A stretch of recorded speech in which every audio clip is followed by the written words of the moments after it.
Asambleísta Ana Belén Marín, de la provincia de Cotopaxi, por Alianza País. Por hacer honor a una fecha que requiere de nuestra mirada. Deseo empezar recordando un 14 de agosto del 2015, cuando en la ciudad de Latacunga, de una falsa alarma de las autoridades de ese entonces, provocaron la salida de muchos latacungueños de sus casas, provocando accidentes de tránsito, provocando muertes por la presunta erupción del volcán Cotopaxi. Evidentemente estábamos en un proceso eruptivo, evidentemente se veía ceniza por doquier, pero realmente el emitir alarmas poco técnicas, inapropiadas, provocó lo que estoy mencionando en este momento. Es ahí en donde también se fue desembocando la necesidad de identificar cómo tenemos que los latacungueños, los cotopaxenses, los de Pichincha, porque esto también incluye a las parroquias y a los cantones de Pichincha, incluido Machachi, Aloa, Aloasí, en la provincia de Pichincha y en la provincia de Cotopaxi principalmente. Y ahí fue donde nos preguntábamos cómo tenemos que reaccionar, qué tenemos que hacer. Y la gran mayoría de gente no sabía para dónde ir. Felizmente no murió gente en el momento del proceso de emisión de la ceniza, pero sí hubieron varias pérdidas económicas. Una de ellas, por ejemplo, la gente de la zona alta de la parroquia Pastocalle, de la parroquia Mulaló, de la parroquia de Alaques. Estas parroquias que fueron fuertemente atacadas por encontrarse en las faldas del volcán, que se perdieron sus cultivos, tanto de cebolla como de papa. Los animales, principalmente semovientes, se encontraban con altas probabilidades de morir porque tenían enfermedades en el momento que ingerían la ceniza junto al alimento, tenían enfermedades gastrointestinales. Y un sinnúmero de consecuencias que podría ir detallando, pero el punto de quiebre es cuando nos damos cuenta de que no se contaba con expertos en el manejo adecuado de crisis, en gestión de riesgos. Por esa razón es que sí se tuvo, por ejemplo, la participación de la Secretaría de Riesgos en ese momento, la activación de los COEs de los diferentes cantones, de las diferentes provincias, porque vinculaba a otras provincias adicionales, pero vimos que no es suficiente.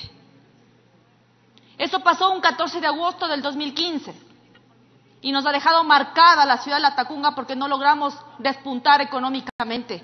Las deudas con las que se han quedado la gente del sector productivo, que apenas tienen 4 animales de los cuales viven y que hasta ahora tienen deudas en el Banco de Fomento. Sí, Banco de Fomento, que hasta la presente fecha tienen deudas acumuladas. ¿Quién les ayuda a pagar esas deudas? Nadie. Tuvieron que vender sus animales y dedicarse a otra cosa.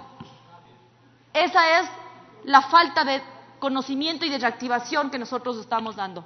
La resiliencia en el tema de gestión de riesgos es fundamental y eso lo dice el marco de Sendai. En la segunda plataforma regional que se llevó a cabo en Cartagena, Colombia, por primera vez un legislador estuvo participando en la plataforma regional en gestión de riesgos. Y por primera vez logramos el apoyo de las Naciones Unidas para fortalecer la construcción de una ley en gestión de riesgos. Pero además, no podemos olvidarnos lo que pasó en abril de 2016. El terremoto de Manabí y Esmeraldas.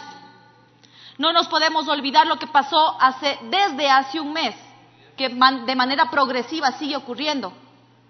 Las pérdidas de cultivos en la costa, de maíz y de arroz, que son los dos principales cultivos que se dedican los pequeños agricultores que tienen más o menos 5 hectáreas. También endeudados, porque sacaron créditos para obtener los kits tecnológicos. Y en este momento eso les ha ocasionado pérdidas, por supuesto económicas, pero también emocionales, cómo tienen que enfrentar a su familia, cómo llevan el pan de cada día a su casa.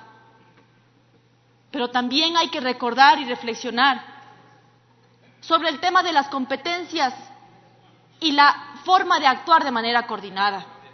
Ya he dicho, en su momento participó la gestión de riesgos, la Secretaría, ahora Servicio Técnico.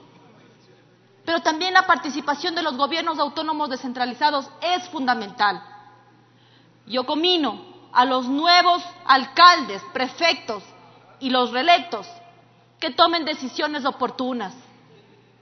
En el presupuesto general de su institución deberían contar no solamente con una unidad de gestión de riesgos para que sea cumplir con el requisito, sino que se cuente con profesionales en gestión de riesgos que puedan aportar y apoyar en esta actividad. El día de hoy estamos tratando una resolución respecto a definir el día 16 de abril como el Día del Profesional en Gestión de Riesgo. Y aquí quiero hacer una puntualización. No es el Día del Ingeniero en Gestión de Riesgo, es el Día del Profesional en Gestión de Riesgo, que involucra a varios actores que no necesariamente han estudiado la ingeniería en riesgos, sino que se han visto vinculados trabajando en esta actividad tan importante y muy poco reconocida lamentablemente en el país, pero que en este momento ya está haciendo un trabajo importante en las diversas universidades, en la Universidad Estatal de Bolívar, en la Universidad Técnica Equinoccial, en la Internacional, en la Andina Simón Bolívar, en la Universidad San Gregorio, en la Universidad Salesiana. En promedio, entre los actores que he mencionado y que incluyen los organismos básicos de respuesta y socorro, hay aproximadamente 5.000 participantes. Y aquí también hago una reflexión. No es definir el 16 de abril para festejar a los profesionales. Es definir el 16 de abril, primero, para reconocer los logros que se han tenido en la gestión de riesgos, pero también para identificar que todavía hay muchísimo más por hacer. No se trata de festejar, se trata de sentir la necesidad de tecnificar la gestión de riesgo en los diferentes poderes del Estado, en los diferentes gobiernos autónomos descentralizados. Pero también es necesario en la sociedad civil. Nosotros como sociedad civil necesitamos estar informados de cómo debemos proceder. Yo me congratulé cuando en esta asamblea nos pasaron un video en el caso de un sismo, cómo tenemos que reaccionar. No sé si todos estamos claros por dónde tenemos que evacuar, pero ese simplemente es un ejercicio. Pensemos ahora en la gente que vive en zonas vulnerables, que vive en laderas o que viven en los filos de los ríos y que por necesidad viven en esos sectores y que por necesidad en época de invierno nuevamente vuelven a sembrar y nuevamente se les va en el río la siembra. Ese tipo de reflexiones tenemos que hacer porque es mucho más económico invertir en la prevención y en la mitigación que invertir post desastre. Cuando nosotros estamos hablando de un profesional de riesgos, necesitamos que se tecnifique este problema. Es un problema importante y sustancial que tiene nuestro país. Y ya bien dice el Programa de las Naciones Unidas, que cada dólar invertido en la preparación para desastres ahorra $7 de las posibles consecuencias de estos. En esto radica la importancia de contar con profesionales calificados en el tema, lo cual favorece para la toma de decisiones y formulación de planes y estrategias, sin olvidar que lo que está en juego, colegas asambleístas, son vidas humanas. Podemos evitar que más vidas humanas sean afectadas y se pierdan en el caso de riesgos. El Ecuador vive en una zona altamente vulnerable, llena de volcanes, tenemos complejidad en el tema de la costa, exceso de precipitaciones, pero también tenemos alta posibilidad de sequía. Y todo esto se conjuga en la variación climática. El cambio climático para nosotros no es un imaginario, el cambio climático es una realidad. Nos quejamos que cuando venimos a Quito o a cualquier parte de nuestro país tenemos calor y en la tarde está lloviendo y otra vez vuelve a hacer sol. Esa variación climática necesitamos nosotros estar convencidos de que existe y de que a través de las herramientas que nosotros podamos generar podemos combatirla. Definitivamente no vamos a poder eliminarla, pero sí combatirla. Y esta Asamblea Nacional, en el principio de administración, tomó una decisión importante: pronunciarse de manera unánime en la aprobación del Acuerdo de París. Un acuerdo internacional que favorece, tiene un minuto, por supuesto, a los pequeños países. Gracias, señora presidenta. Pero también nos deja muy preocupados los países con mayor contaminación. Todos estos términos a muchos nos pueden parecer nuevos y a otros refrescantes.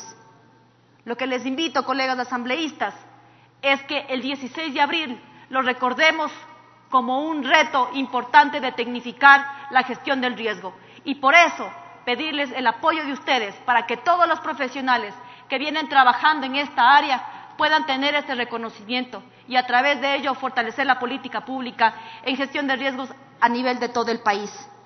Finalizo, estimados colegas asambleístas, agradeciendo a la Asociación de Profesionales del Ecuador, quienes están apoyando fuertemente en la construcción de la Ley de Gestión de Riesgos. Esta herramienta que está siendo construida en la Comisión de Relaciones Internacionales y que tiene alcance nacional, por un país que tenga la visión de crecimiento, de prevención, de mitigación y no de reconstrucción o de desastre. Estamos a tiempo y la forma de construir un país distinto es haciendo las cosas distintas, con una ley de gestión de riesgos en beneficio del país y con el 16 de abril en beneficio de todos los profesionales en gestión de riesgos. Gracias, señora presidenta. Gracias, señora.